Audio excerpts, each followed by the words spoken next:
isu TKA. Kami ini yang tim sukses Pak Jokowi waktu itu agak stres menghadapi isu TKA, dan rata-rata TKA ini kalau tidak dari Kendari ya dari Morowali. Saya tahu bahwa ini adalah kerjasama investasi ya dengan luar, tetapi jangan bawa orang ke sini yang nggak bisa bahasa Indonesia. Problem Pak, itu menjadi hal yang tidak menarik. Nggak bisa bahasa Indonesia dibawa ke sini repot ya. Ngapain ke sini? Kecuali orang-orang kita tidak ada yang mampu. Yang kedua, nggak ada orang gitu. Tapi kalau masih banyak orangnya, tetapi ini soal afirmasi nggak ada, ini yang menurut saya ketidakhadiran negara. Dan isu tenaga kerja asing akan menjadi momok bagi semua pemerintah yang akan datang. Ini berat loh. Kalau ibarat saham, gara-gara isu TKA ini, saham Pak Jokowi itu sering drop itu gara-gara itu. Drop sedrop-dropnya Pak Dian, Pak Ketua. Saya tuh mengalami membelain soal TKA ini susah, karena saya waktu itu jubir pemenangan Pak Jokowi. Susah saya jawabnya, jujur aja. Karena kan fakta sama ini susah, data yang kita punya beda. Faktanya ada, tapi data yang kita punya katanya tidak ada. Terima kasih sudah klik video ini. Jangan lupa tekan tombol subscribe untuk bergabung. Dalam hitungan saya persilahkan kalian untuk tekan tombol subscribe. 10, 3, 2, 1. Saya ucapkan selamat bergabung dalam channel ini. Sekjen PKB, kami persilahkan. Gawat. Assalamualaikum warahmatullahi wabarakatuh. Selamat siang dan salam sejahtera. Pak Ketuaku, Pak Bambang yang saya hormati, saya banggakan. Mudah-mudahan Gubernur Jawa Tengah lah berikutnya ya. Pak Dian ya, setuju?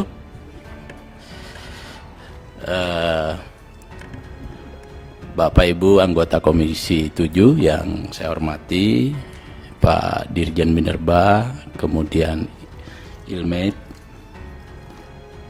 Bapak Ibu para direktur dan satu manajer dari beberapa perusahaan tambang yang hadir, Bintang 8, Vale, kemudian Virtu Dragon, kemudian yang saya susah sebut yang satu itu yang sing itulah. Mohon maaf. Tidak ada maksud. Memang saya agak susah nyebutnya aja. Sama ya Pak emangnya. Nggak bisa diganti nama Indonesia gitu, nggak bisa ya. Biar agak nasionalis gitu loh. Antam, Pak Direktur Antam, mohon maaf. Yang pertama mungkin ini kan perusahaan-perusahaan besar Pak. Menurut saya ada dua usul nih Pak. Yang pertama, sebaiknya kita berkunjung satu persatu. Atau kalau tidak, kita RDP-nya satu persatu, biar enak, biar agak intens. Kalau gini mempelajari sekaligus ini dengan kapasitas kayak kita ini agak sulit ini Pak, apalagi agak mendadak. Jadi usul saya kepada pimpinan, suatu ketika kita harus safari, melihat lebih dekat. Karena kita nggak bisa banyak tahu kalau kita di ruangan ini, dengan segala hormat Pak Pimpinan. Yang kedua, lain kali mungkin ya Pak ya, kalau diundang DPR itu sebaiknya datang minimal direktur. Manajer menurut saya tidak pada kelasnya ya, tidak kelasnya. Ini titipan dari Pak Adian Pak, saya tadi dibisiki Pak Adian. Kemudian saya ingin tanya sebenarnya dalam dalam banyak hal, tiga hal, walaupun Pak Ketua tadi mengarahkan pada aspek potensi tambang sekaligus bagaimana prosesnya biar efektif, menghasilkan banyak penghasilan bagi negara dan tidak bocor kemana-mana, itu apa underline dari Pak Ketua saya tadi, dan bapak-bapak sudah tahu pertanyaan itu dari Pak Ketua dan kita semua sama. Saya cuma ingin memperluas sedikit. Yang pertama, isu lingkungan itu hari ini, apalagi setelah kunjungan Pak Presiden ini ke luar negeri ini, jadi agak serius. saya ingin dapatkan penjelasan sedikit soal bagaimana penanganan lingkungan di masing-masing perusahaan.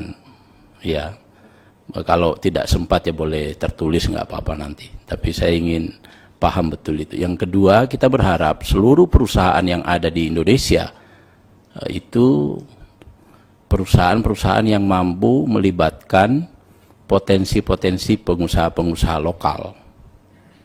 Kan kita tahu dalam satu tambang besar seperti ini pasti kan banyak melibatkan kerjasama selain joint operation, masih banyak yang bisa dilakukan melibatkan pengusaha-pengusaha atau potensi-potensi lokal.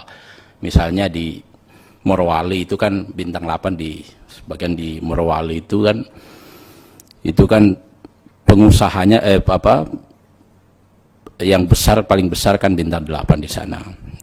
Saya ingin dapat gambaran sejauh mana melibatkan masyarakat setempat dalam konteks bisnis ya, ekonomi, pemberdayaan ekonomi. Jadi bisa stimulasi. Jadi ini nggak jadi isu nasional terus-menerus.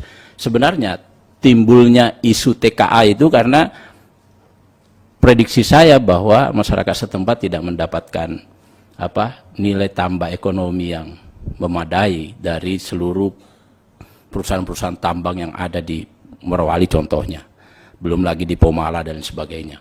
Jadi saya ingin dapatkan skemanya seperti apa sebenarnya pelibatan pengusaha-pengusaha lokal yang kecil-kecil, mulai dari misalnya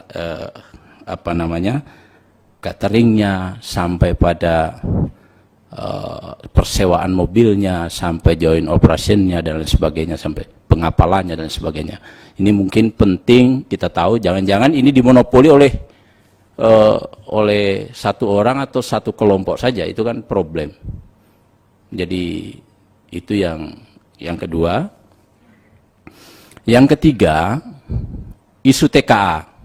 Kami ini yang tim sukses Pak Jokowi waktu itu agak stres menghadapi isu TKA, dan rata-rata TKA ini kalau tidak dari Kendari ya dari Morowali.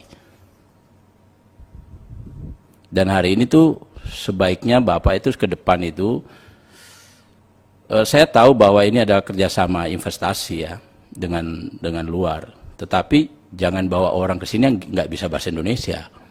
Problem Pak, itu menjadi hal yang tidak menarik. Ya, jadi dengan segala hormat saya bukan anti TKA, saya tidak, atau anti investasi asing, tidak mungkin. Tetapi dalam konteks seperti ini, hari ini aja contoh nggak bisa bahasa Indonesia dibawa ke sini repot ya. Ngapain ke sini?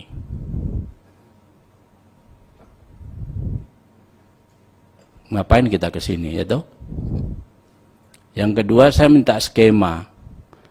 Walaupun itu investornya dari luar, saya minta skema soal berapa tenaga kerja Indonesia, berapa tenaga kerja asing, berapa yang di direktur maupun di tempat-tempat lain yang strategis. Bagi saya bahwa sudah ada aturannya iya, tetapi harus ada afirmasi kelas-kelas tertentu yang saya kira orang Indonesia juga bisa. Itu untuk memberdayakan masyarakat dan orang-orang Indonesia. Kalau enggak kapan? Sampai kapan? Kalau tidak hari ini, kapan lagi, kata Pak Prabowo. Ya kan? Jadi menurut saya harus ada afirmasi. Kalau by aturan mungkin bisa saja. Ini CEO-nya orang asing, manajer operasionalnya orang asing, manajer ininya orang asing, 2 Indonesia manajer nggak penting, ya, itu bisa aja. Tapi kita ini butuh afirmasi. Pak Dirjen Minerba dan industri menurut saya harus memperhatikan ini, harus agak punya political will, nasionalisme yang bagus. Karena kecuali orang-orang kita tidak ada yang mampu. Yang kedua, nggak ada orang gitu. Tapi kalau masih banyak orangnya, tetapi ini soal afirmasi nggak ada, ini yang menurut saya ketidakhadiran negara. Menurut saya negara harus hadir di situ. Kalau tidak ya begini terus kita ini nggak akan berubah-berubah. Dan isu tenaga kerja asing akan menjadi momok bagi semua pemerintah yang akan datang. Ini berat loh. Kalau ibarat saham, gara-gara isu TKA ini, saham Pak Jokowi itu sering drop itu gara-gara itu. Drop sedrop-dropnya Pak Adian. Pak Ketua. Iya, jadi menurut saya harus ada penanganan yang agak serius. Bukan hanya pada lambi-lambian atau omongan verbal saja, tetapi harus clear. Harus clear betul. Kalau ini nggak ada, pada faktanya banyak. Ini nggak ada, faktanya beribu. Nah itu kan problem. Kita jawabnya susah Pak, membelainnya susah. Saya itu mengalami membelain soal TKA ini susah. Karena saya waktu itu jubir pemenangan Pak Jokowi. Susah saya jawabnya, jujur aja. Karena kan fakta sama ini susah. Data yang kita punya beda. Faktanya ada, tapi data yang kita punya katanya tidak ada. Nah oleh karena itu lebih spesifik saya usul pada forum ini dengan segala hormat pada Pak Ketua. Nanti kita akan mengunjungi aja langsung biar enak. Terima kasih. Mohon maaf atas segala kekurangan. Wallahul muwaffiq ila aqwamit thoriq. Assalamualaikum warahmatullahi wabarakatuh.